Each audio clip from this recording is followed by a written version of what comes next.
Praise lord, hallelujah. ಪ್ರೀತಿಯ ದೇವಚನರೇ, ನಿಮ್ಮೆಲ್ಲರಿಗೂ ಕರ್ತನಾದ ಯೇಸು ಕ್ರಿಸ್ತನ ಹೆಸರಲ್ಲಿ ಈ ಮುಂಚಿನ ವೇಳೆಯಲ್ಲಿ ವಂದನೆ ಸಲ್ಲಿಸುತ್ತೇನೆ. ಪ್ರಿಯ ದೇವಚನರೇ, ಹೇಗಿದ್ದೀರಾ? ಈ ಒಂದು ದಿನವನ್ನು ಕಾಣುವಾಗೆ ದೇವರು ನಿಮ್ಮ ಎಲ್ಲರಿಗೂ ಕೃಪೆ ಕೊಟ್ಟದಕ್ಕಾಗಿ ನಾವು ಮೊಟ್ಟ ಮೊದಲನೇದಾಗಿ ದೇವರಿಗೆ ಕೃತಜ್ಞತೆಗೊಳ್ಳವರಾಗಿರಬೇಕು. ಹಲ್ಲೆಲೂಯಾ. ಪ್ರೀತಿಯ ದೇವಚನರೇ, ವಿಶೇಷವಾಗಿ ಕಳೆದ 8 ತಿಂಗಳುಗಳು ಅದ್ಭುತವಾದ ರೀತಿಯಲ್ಲಿ, ಆಶ್ಚರ್ಯಕರವಾದ ರೀತಿಯಲ್ಲಿ ನಮ್ಮನ್ನು ನಡೆಸಿದ್ದಾನೆ ಪ್ರಿಯರೇ. ಅದಕ್ಕಾಗಿ ನಾವು ದೇವರಿಗೆ ಸ್ತೋತ್ರ ಸಲ್ಲಿಸಬೇಕು. ಪ್ರಿಯರೇ, ಕಳೆದ 8 ತಿಂಗಳ ಕಾಪಾಡಿ 9ನೇ ತಿಂಗಳ ಮೊದಲನೇ ದಿನ, ವಾರದ ಮೊದಲನೇ ದಿನವನ್ನು ಇವತ್ತು ಅದ್ಭುತವಾದ ರೀತಿಯಲ್ಲಿ ನೇಮಿಸಿದ್ದಕ್ಕಾಗಿ ನಾವು ದೇವರಿಗೆ ಸ್ತೋತ್ರ ಸಲ್ಲಿಸಬೇಕು. ಪ್ರಿಯರೇ, ಈ 9ನೇ ತಿಂಗಳ ಮೊದಲನೇ ದಿನದಲ್ಲಿ ದೇವರು ಯಾವ ರೀತಿಯಲ್ಲಿ ನಮ್ಮ ಜೊತೆ ಮಾತಾಡ್ತಾನೆ, ಯಾವ ರೀತಿಯಲ್ಲಿ ನಮ್ಮನ್ನು ನಡೆಸ್ತಾನೆ ಎಂಬುದಾಗಿ ದೇವರ ವಾಕ್ಯದ ಮುಖಾಂತರವಾಗಿ ನಾವು ಧ್ಯಾನ ಮಾಡಿ ತಿಳ್ಕೊಳ್ಳೋಣ. ಪ್ರಿಯರೇ, ಯೆಶಾಯನ ಗ್ರಂಥ 58ನೇ ಅಧ್ಯಾಯ 11ನೇ ವಚನ. ಯೆಶಾಯನ ಗ್ರಂಥ 58ನೇ ಅಧ್ಯಾಯ 11ನೇ ವಚನ. ಈ ದಿನ ದೇವರು ನಮಗೆ ವಾಗ್ದಾನ ಮಾಡ್ತಿದ್ದಾನೆ. ವಾಗ್ದಾನದ ವಾಕ್ಯ ಪ್ರಿಯರೇ. ಹಲ್ಲೆಲೂಯಾ. ಪ್ರಿಯ ದೇವಚನರೇ, ನಾನು ಓದ್ತೀನಿ, ಕೇಳಿಸ್ಕೊಳ್ರಿ. ಮತ್ತು ಯೆಹೋವನು ನಿಮ್ಮನ್ನು ನಿತ್ಯವೂ ನಡೆಸುತ್ತಾ ಮರುಭೂಮಿಯಲ್ಲೂ ನಿಮ್ಮ ಆತ್ಮವನ್ನು ತೃಪ್ತಿಗೊಳಿಸಿ ನಿಮ್ಮ ಎಲುಬುಗಳನ್ನು ಸಂಸಾರ ಮಾಡುವನು. ನೀವು ತಂಪಾದ ತೋಟಕ್ಕೂ ನೀರಿಗೆ ಮೋಸವಿಲ್ಲದ ಬುಗ್ಗೆಗೂ ಸಮಾನವಾಗುವಿರಿ. ಹಲ್ಲೆಲೂಯಾ. ಪ್ರಿಯ ದೇವಚನರೇ, ಈ ವಾರದ ಮೊದಲನೇ ದಿನ, ತಿಂಗಳದ ಮೊದಲನೇ ದಿನ ಯಾವ ರೀತಿಯಲ್ಲಿ ನಮ್ಮನ್ನು ದೇವರು ಆಧರಿಸ್ತಿದ್ದಾರೆ ನೋಡ್ರಿ. ಎಂಥ ಸುಂದರವಂತ ವಾಕ್ಯ. ನಿತ್ಯವೂ ಆತನು ನಮ್ಮನ್ನು ನಡೆಸುವಂತನದನ್ನು ಪ್ರಿಯರೇ. 1 ದಿನ ಅಲ್ಲ, 2 ದಿನ ಅಲ್ಲ, ಜನಿಸಿದ ದಿನದಿಂದ ಈ ಲೋಕದಲ್ಲಿ ದೇವರು ನಮಗೆ ಕೊಟ್ಟಂಥ ಆಯುಷ್ಕಾಲ ಮುಗಿಯುವ ತನಕ, ಈ ಲೋಕವನ್ನು ಬಿಡುವ ತನಕ ಆತನು ನಿತ್ಯವೂ ಅದ್ಭುತವಾದ ರೀತಿಯಲ್ಲಿ ನಮ್ಮನ್ನು ನಡೆಸುವಂತ ಪ್ರಿಯರೇ. ಪ್ರಿಯ ದೇವಚನರೇ, ಕೆಲವೊಂದು ಸಮಯದಲ್ಲಿ ಆತನ ನಡೆಸುವಿಕೆ ನಮ್ಮಲ್ಲಿ ಅರ್ಥ ಮಾಡಿಕೊಳ್ಳೋಕ್ಕೆ ಆಗೋದಿಲ್ಲ. ಯಾಕಂದರೆ ಅಷ್ಟು ಅದ್ಭುತವಾದ ರೀತಿಯಲ್ಲಿ ಆತನು ನಮ್ಮನ್ನು ನಡೆಸುವಂತನದನ್ನು ಪ್ರಿಯರೇ. ಪ್ರಿಯ ದೇವಚನರೇ, ಮರುಭೂಮಿಯಲ್ಲಿಯೂ ಇವತ್ತು ಅನೇಕರು ಮರುಭೂಮಿ ಅಂದರೆ, ನಮ್ಮ ಸುತ್ತಮುತ್ತ ಮರುಭೂಮಿ ಅಂದರೆ ಮರಳುಗಾಡು, ಬೆಳೆಯನ್ನೇ ಬೆಳೆಯದಿರತಕ್ಕಂಥ ಜಾಗ ಅಥವಾ ಬಂಜರ ಭೂಮಿ, ಇಲ್ಲಿವೆ ಅಲ್ಲಿ ಬರಗಾಲ ಎಂಬುದಾಗಿ ಹೇಳ್ತಾರೆ ಪ್ರಿಯರೇ. ಈಗ ನಮ್ಮ ಸುತ್ತಮುತ್ತ ಆ ರೀತಿಯಲ್ಲಿ ಪ್ರದೇಶವಿಲ್ಲ. ಆದರೆ ಆತ್ಮಿಕವಾಗಿ ಮರುಭೂಮಿಯಲ್ಲಿ ನಾವು ಹಾದು ಹೋಗ್ತಿದ್ವಿ. ಆತ್ಮಿಕವಂತ ಮರುಭೂಮಿ.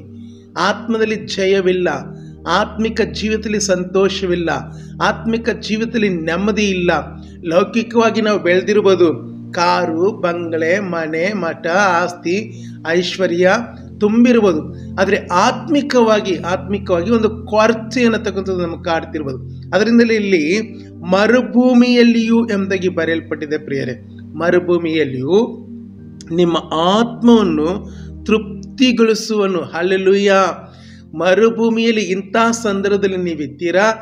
ಈ ಸಂದರ್ಭದಲ್ಲಿ ಕೂಡ ದೇವರು ನಿಮ್ಮನ್ನು ತೃಪ್ತಿಪಡಿಸುತ್ತಾನೆ ಎಂಬುದಾಗಿ ಹೇಳ್ತಾರೆ ಪ್ರಿಯರೇ.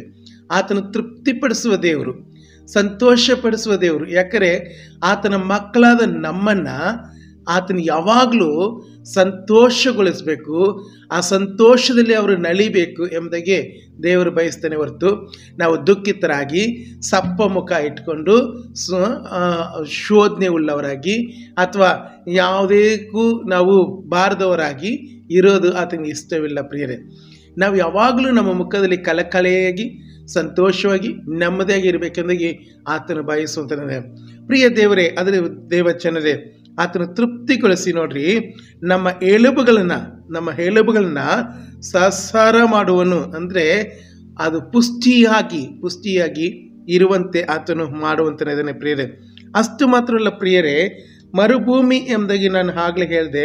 ನಾವು ಮರುಭೂಮಿಯಲ್ಲಿ ಹಾದು ಹೋದ್ರು ನೋಡ್ರಿ ಆತನು ಏನು ಮಾಡ್ತಾನೆ ನೋಡ್ರಿ. ನೀವು ತಂಪಾದ ತೋಟಕ್ಕೂ ನೀರಿಗೆ ಮೋಸವಿಲ್ಲದ ಬುಗ್ಗೆಗೂ ಸಮಾನವಾಗುವಿರಿ. ನಿಮ್ಮ ಜೀವಿತ ಮರುಭೂಮಿಯಲ್ಲಿ ಇದ್ದ. ನೀವು ಮರುಭೂಮಿಯಲ್ಲಿ ಎಲ್ಲಿ ನೋಡು ಎತ್ ಕಡೆ ನೋಡಿದ್ರು ನನಗೊಂಥರ ಮರುಭೂಮಿ ಅನುಭವ ಇದೆ, ಮರಳುಗಾಡಿನ ಅನುಭವ ಇದೆ ಅಂತ ಹೇಳ್ತೀರಾ. ಹಾಗಾದ್ರೆ ನೋಡ್ರಿ, ದೇವರು ವಾಕ್ಯ ಹೇಳ್ತದೆ, ನೀವು ತಂಪಾದ ತೋಟಕ್ಕೂ. ಪ್ರಿಯ ದೇವಚನರೇ, ನಮ್ಮ ಸುತ್ತಮುತ್ತಲು ಅನೇಕ ತೋಟಗಳು ನಾವು ನೋಡ್ತೀವಿ. ಈಗಂತೂ ಬರ್ತಾ ಬರ್ತಾ ಕಡಿಮೆ ಆಗ್ಬಿಟ್ಟಿದೆ ಬಿಡ್ರಿ. ಎಲ್ಲಿ ನೋಡು, ಅದು ಬೆಂಗಳೂರು ಪಟ್ಟಣದಲ್ಲಿ ಅಥವಾ ಬೇರೆ ಬೇರೆ ಸಿಟಿಗಳಲ್ಲಿ ಎಲ್ಲಿ ನೋಡು ಬರೀ ಬಿಲ್ಡಿಂಗ್ ಕಾಣ್ತದೆ. ಆದರೆ ಪ್ರಿಯರೇ, ಕೆಲವು ಕಡೆಗಳಲ್ಲಿ ಹೋಗ್ಬಿಟ್ರೆ ಎಷ್ಟೆಷ್ಟು ಸುಂದರವಾದಂಥ ತೋಟಗಳನ್ನ ನಾವು ನೋಡ್ತೀವಿ, ಎಷ್ಟೆಷ್ಟು ಸುಂದರವಂತ ಅದ್ಭುತವಂತ ಫಲಗಳನ್ನು ಕೊಡುವಂಥ ಗಿಡ ಮರಗಳನ್ನ ನಾವು ನೋಡ್ತೀವಿ. ಹಾಗೆ ನಮ್ಮ ಜೀವಿತವನ್ನು ಸುಂದರವಾದ ತಂಪಾದ ಒಣಗಿ ಹೋಗತಕ್ಕಂಥ ತೋಟ ಇಲ್ಲ, ತಂಪಾದ ತೋಟಕ್ಕೆ ನಮ್ಮನ್ನು ಮತ್ತು ನೀರಿಗೆ ಯಾವುದೇ ಕಾರಣಕ್ಕೂ ಮೋಸವಿಲ್ಲದಂಥ ಬುಗ್ಗೆಯಾಗಿ ಮಾರ್ಪಡಿಸಂತೆ. ಪ್ರಿಯರೇ, ನಾವು ಜೀವ ಜಲವನ್ನು ಕೊಡುವಂಥ ಬುಗ್ಗೆಯಾಗಿ ನಮ್ಮನ್ನು ಮಾರ್ಪಡಿಸುವಂತೆ. ಅನೇಕರಿಗೆ ಇವತ್ತು ಬುಗ್ಗೆಗಳಂದರೆ ಗೊತ್ತಿಲ್ಲ. ಬುಗ್ಗೆಯಾಗಿ ನಮ್ಮನ್ನು ಮಾರ್ಪಡಿಸಲು ಆತನ ಶಕ್ತನಾಗಿದ್ದಾನೆ. ಪ್ರಿಯ ದೇವಚನರೇ, ನಾವು ಬುಗ್ಗೆಗೆ ಸಮಾನರಾಗಿದ್ದೀವಿ. ಹಾಗಾದರೆ ಪ್ರಿಯ ದೇವಚನರೇ, ಈ 9ನೇ ತಿಂಗಳ ಮೊದಲನೇ ದಿನದಲ್ಲಿ ಯಾವುದಕ್ಕೂ ನೀವು ಚಿಂತೆ ಮಾಡದೆ ಕರ್ತನನ್ನು ದೃಷ್ಟಿಸಿರಿ. ಕರ್ತನು ಖಂಡಿತಳು ನಿಮ್ಮನ್ನು ಮರುಭೂಮಿಯಲ್ಲೂ ಕೂಡ ಆತನು ತೃಪ್ತಿಪಡಿಸಿ ತಂಪಾದ ತೋಟಕ್ಕೆ ಸಮಾನವಾಗಿ ನಿಮ್ಮನ್ನು ನಡೆಸುವಂತಾನೆ. ತಂಪಾದ ಒಳ್ಳೆ ಫಲ ಕೊಡುವಂಥ ತೋಟವಾಗಿ ನಿಮ್ಮ ಕುಟುಂಬಗಳನ್ನ ನಿಮ್ಮನ್ನು ಆತನು ನಡೆಸುವಂತಾನೆ. ಪ್ರಿಯರೇ, ಹಲ್ಲೆಲೂಯಾ. ಪ್ರಿಯ ದೇವಚನರೇ, ನಾವು ಈ ವಾಕ್ಯಗಳು ನಮ್ಮ ಜೀವಿತದಲ್ಲಿ ನೆರವೇರುವಾಗೆ ನಾವು ಪ್ರಾರ್ಥನೆ ಮಾಡಿಕೊಳ್ಳೋಣ. ಪರಿಶುದ್ಧನು ಪರಮ ಪವಿತ್ರನಂತೆ ಸ್ವಾಮಿ, ಈ ಒಂದು ಸಮಯಕ್ಕಾಗಿ ನಿಮಗೆ ಸ್ತೋತ್ರ. ರಕ್ಷಕ, ಈ ಸಮಯದಲ್ಲಿ ವಿಶೇಷ ಕರ್ತನೆ ನೀವು ಕೊಟ್ಟ ವಾಗ್ದಾನಕ್ಕಾಗಿ ನಿಮ್ಮ ಸ್ತೋತ್ರ. ಅಪ್ಪ, ಕಳೆದ 8 ತಿಂಗಳ ಅದ್ಭುತವಾದ ರೀತಿಯಲ್ಲಿ ಕಾಪಾಡಿದಕ್ಕೆ ನಿಮ್ಮ ಸ್ತೋತ್ರ. 9ನೇ ತಿಂಗಳ ಮೊದಲನೇ ದಿನವನ್ನು ಕೊಟ್ಟಿದ್ದಕ್ಕಾಗಿ ನಿಮಗೆ ಸ್ತೋತ್ರ. ಈ ದಿನವೆಲ್ಲ ನಮ್ಮ ಜೊತೆಯಲ್ಲಿ ಇದ್ದು ಸ್ವಾಮಿ ಕರ್ತನೆ ಅದ್ಭುತವಾದ ರೀತಿಯಲ್ಲಿ ಕಾಪಾಡಿ ನೀವು ತಾನೇ ಮಹಿಮೆ ಹೊಂದಬೇಕಾಗಿ ಯೇಸುವಿನ ನಾಮದಲ್ಲಿ ಕೇಳಿಕೊಳ್ತೀನಿ, ನನ್ನ ಜೀವವುಳ್ಳ ತಂದೆ. ಆಮೇನ್, ಆಮೇನ್.